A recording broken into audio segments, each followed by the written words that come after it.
Security forces ने खैबर पख्तूनख्वा के इलाके और अगजई में दहशतगर्दों के खिलाफ भरपूर कार्रवाई करते हुए 30 दहशतगर्द जो हैं उन्हें भी कल हलाक किया गया है। और सिक्योरिटी ज़राए के मुताबिक लेफ्टिनेंट कर्नल जुनैद तारिक,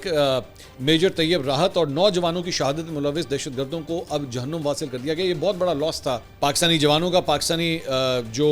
हमारे ऑफिसर्स हैं उनका, और उसका जो है वो बदला ले लिया गया है। सिक्योरिटी ज़राए का कहना है कि औरंगज़ई हमले में मुलविस बड़ी तश्कील के तमाम 30 दहशतगर्द अपने अंजाम को पहुँचा दिए गए हैं और सिक्योरिटी फोर्सेज मुल्क भर से दहशतगर्दी के खात्मे के लिए जो है वो अब पुरज़म है। एक रोज़ कबल औरंगज़ई में भारतीय हिमायत याफ्ता दहशतगर्दों के खिलाफ कार्रवाई के दौरान 11 जवान जो है वो शहीद हुए थे, जबकि जवाबी कार्रवाई में फोर्सेज ने अब तक 19 दहशतगर्दों को जो है वो हलाक कर दिया है। तो पाकिस्तान के अंदर जो है हालिया आप देख रहे होंगे कि कई महीनों के अंदर जो है वो दहशतगर्दी की जो लहर है उसमें इजाफा हुआ है और पाकिस्तान इसके ऊपर बड़ा स्ट्रॉन्ग स्टांस जो है वो ले रहा है कि अब मज़ीद ये दहशतगर्दी जो है वो बर्दाश्त नहीं की जाएगी, क्योंकि अब सिर्फ और सिर्फ पाकिस्तानी अफवाज नहीं बल्कि सिविलियंस को भी जो है इन दहशतगर्दों की जानिब से टारगेट किया गया है। और पाकिस्तान ने इसीलिए जो है वो मोस्ट प्रॉब्ली ये स्ट्राइक्स की हैं अफगानिस्तान के इन 2 बड़े शहरों के अंदर। तो अब देखते हैं कि आज जब 2:30 बजे ISPR की जानिब से, DG ISPR की जानिब से ये प्रेस कॉन्फ्रेंस